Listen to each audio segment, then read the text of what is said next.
twongeye kubasuhuza nshuti abakunzi bacu mukurikiye Gwiza TV. Uyu ni umwanya tuba tugiye kubagezaho ibiganiro byacu, aho twibanda mu biganiro bijyanye no kuririmba, kuvuga imivugo ndetse n'utundi dukino dutandukanye. Gahunda n'ayindi tuba tugamije gutanga ubutumwa tubikishije mu myidagaduro. Aha rero twasuye umuvandimwe ko mubona imbere kuri kamera zacu. Reka dutangire tumubaza ndetse tunamwakira kuri Gwiza TV. Ikaze. Murakoze, nitwa Trifina Uwambajimana. Yitwa Trifina Uwambajimana. Abenshi mukimara kubibona cyangwa mukimara kubona Trifina Uwambajimana muraza guhita mwibaza ati Trifina ni muntu ki, kubera icyo ari hano. Mukimubona rero reka rero ndeke kubicisha amatsiko, mbanze mbasogongeze kuri Trifina uwo ari we. Ajya amenyera umubabaro wanjye, akamenyera n'umunezero wanjye.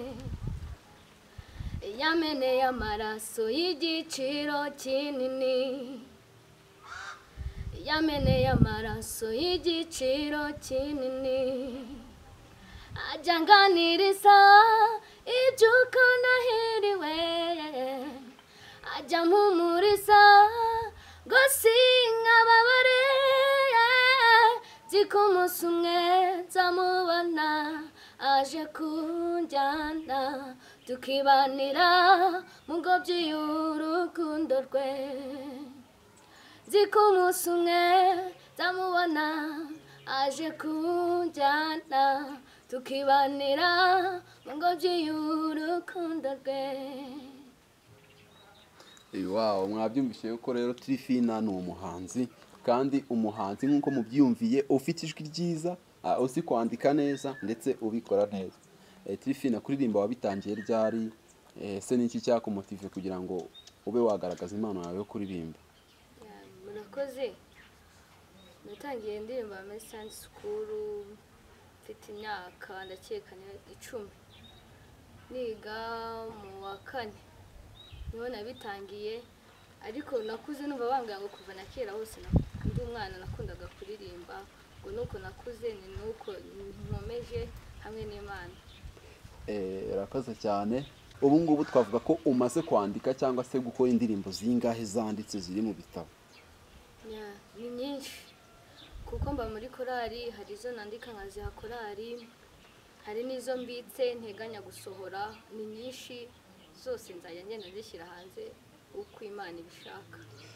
Kugeza ubu ngubu mu izo ndirimbo zose hari yari yajya hanze, ndavuga iciye mu ikoranabuhanga igaca muri studio bakayikora neza ukaba wayisohora hanze ku maradiyo nk'uko tumenyereye abandi bahanzi babikora?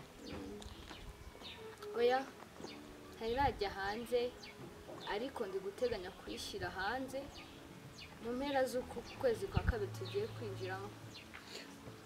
Abadukurikiye Gwiza TV nk'uko mubibona murumva yuko Trifina ari guteganya gushyira indirimbo hanze. Uri kubiteganya ryari? Indirimbo yitwa gute? Nk'uko nabivuze, ni mu mpera z'uku kwezi kwa 2 tugiye kwinjiramo. Indirimbo rero yitwa Ankunda by'ukuri.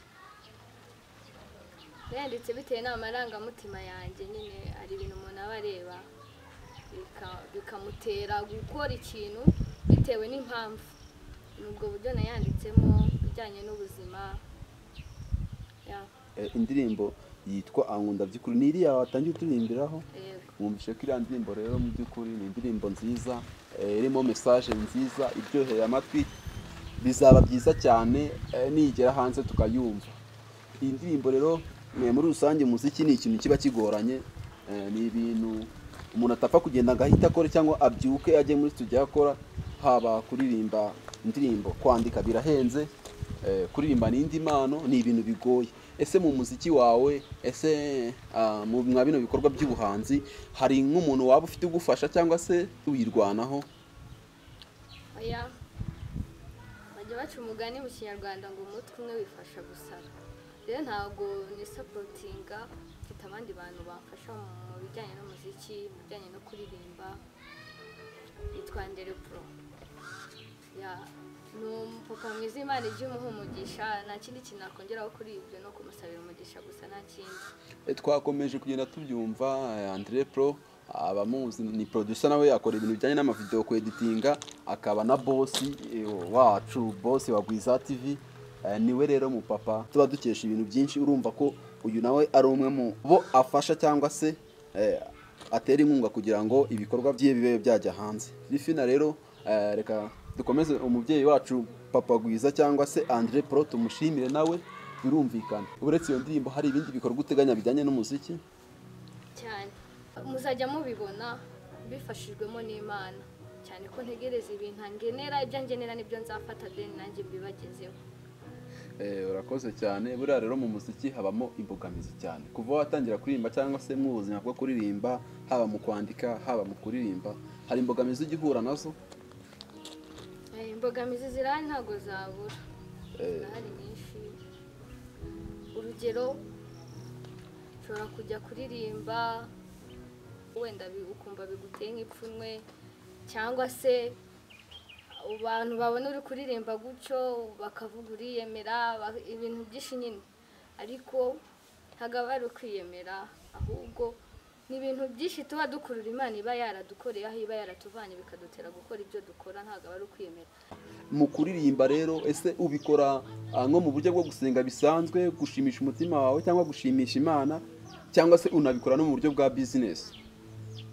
Aya ntabwo ari business, nta nubwo ari ugushimisha umutima wanjye, ni uburyo bwo kugira ngo ngezeho abantu ubutumwa, abababaye, abihebye, abari mu byaha bongere basubizwe intege mu bugingo. Ntabwo rero ari inyungu, kuko twese dukorera ijuru, nanjye nicyo nkorera, nta zindi nyungu ntegereje.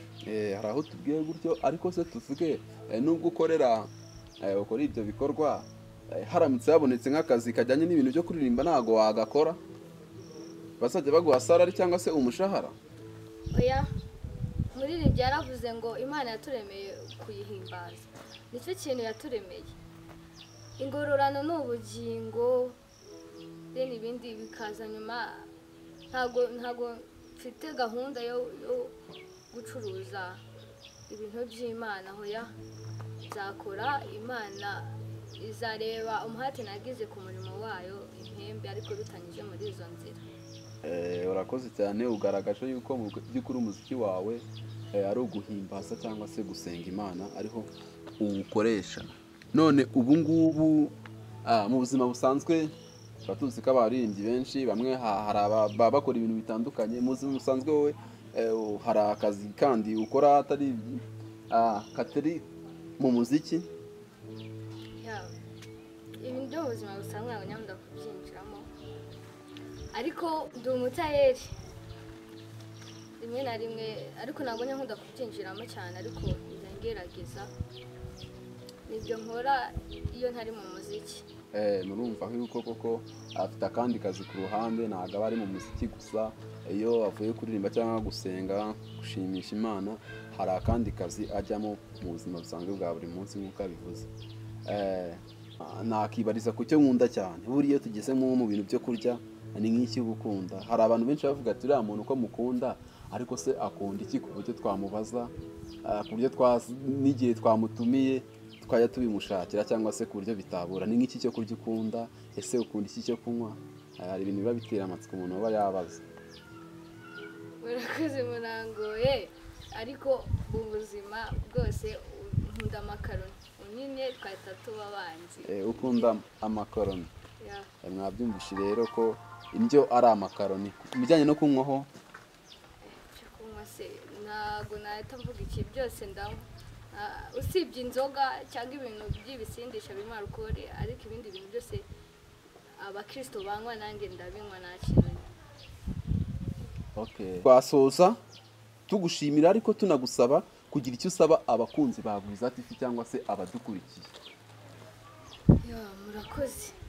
Ikintu cya mbere saba abakunzi ba Gwiza TV, ikintu cya mbere ni ukubaha Imana, nicyo kintu cya mbere, kuko ku Mana niho dukura byose. Ikindi kintu cya mbere ni ukujya nyine bakurikirana ibiganiro byacu byo kuri Gwiza TV, bakatugira inama, kuko inama nizo ziba zikenewe, inama zanyu turazikeneye. ndumva ari ibyo ngibyo. Urakoze cyane bakunzi bacu mwabyumvishije. Twari kumwe na Trifina, niwe wari umutumirwa w'umunsi. Trifina turagushimiye, dushimiye by'umwihariko Ugwiza TV, dushimiye abadushyigikira kugira ngo tubashe kuba twagera aha, dukomeza tunabasaba inkunga zanyu, share, subscribe ndetse na like na comment kugira ngo ibitagenda neza tubihindure. Murakoze rero Trifina, bye bye, tuzasubira.